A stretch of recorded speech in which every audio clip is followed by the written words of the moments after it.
What's up, guys? Welcome back to my channel. I'm the Squeaky Door and the time is upon us. Kinda. Before I get into this video, I'd just like to say that I'm going to start streaming on Twitch soon, so if you guys could go follow me, I'd really appreciate that. I'm going to put my Twitch up on the screen right now, and I'm also going to put it in the description. It is www.twitch.tv/thesqueakydoor. I'm going to try to stream the rest of this summer at least, and maybe when I get into the school, I'll continue doing that. And I'm going to stream from 10 p.m. to whenever I fall asleep, which is normally really early in the morning.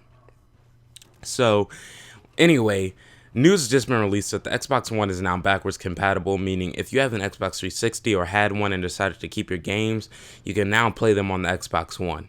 At the time of me uploading this video, this is only available for preview members, but it is going to be released to everyone in the fall. Here's the official Xbox team video on this feature.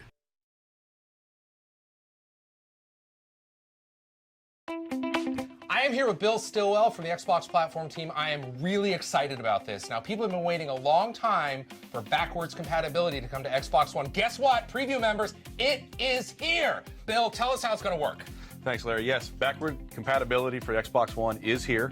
And what we've done is, in order to make this happen, which we didn't think was initially possible, we went ahead and actually built a virtual 360 all entirely in software. And then we take the old 360 games, put them in the emulator, and then we run it through emulation. That's really interesting because, I mean, that's based on the original Xbox One architecture where you had to do a lot of fancy stuff with the different operating systems. And we're seeing it happen right now. Now, Bill, behind us, I see we've got Borderlands, incredibly popular on Xbox 360, but this is actually running on Xbox One. That's correct. Borderlands is one of my favorite games, and so this is one of the first titles we pulled through. And as you can see, this is the 360 game, right, complete. And all we did was put it through the emulation program, and now I'm playing it here on my Xbox One. And you have access to all your Xbox 360 friends, the achievements, the dashboard, right? You have everything that's right there. Yeah, there is a full guide that's included with every one of the titles that we release, and you can access that guide to do matchmaking, to do chat, and all the things that you would normally do on your 360.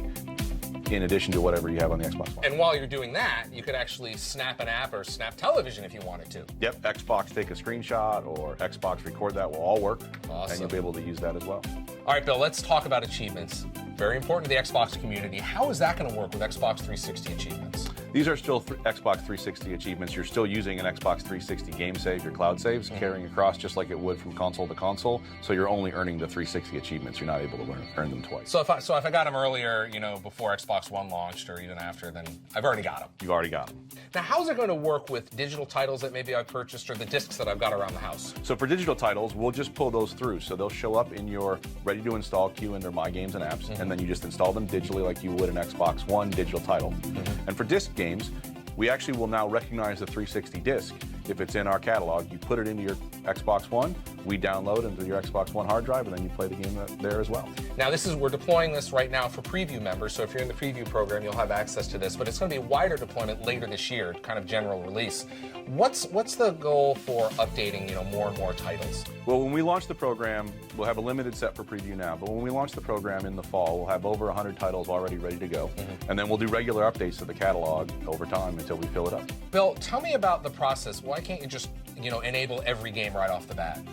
Well, there are some technical restrictions. Because this is just a software version of a 360, we can't do any USB peripherals or use the original Kinect. But beyond that, all we do is take what we decide are the right games, put them in through the program, package them, and then we can distribute them to the catalog. And really, the only thing that stops us is getting the legal permissions for things like licenses that may have changed over time or whatever the case may be.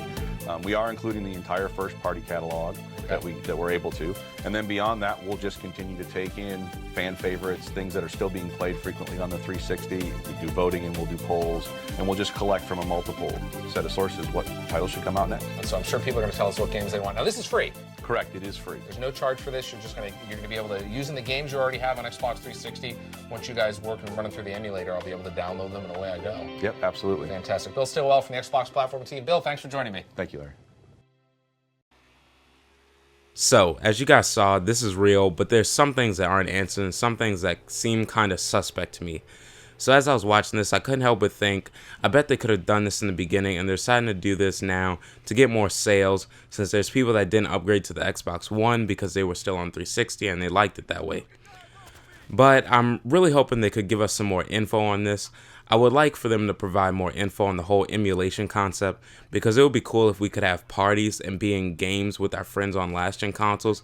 I'm also hoping that this 360 emulation allows us to play online games, but we can only wait to see. So far, from what I've seen, they've only played single-player games, and if they've played a game that was multiplayer, they've only played it in single-player. But if you're excited as I am, drop a like on this video for me and let me know what you think in the comments. I'm the Squeaky Door, and thanks for watching. Peace.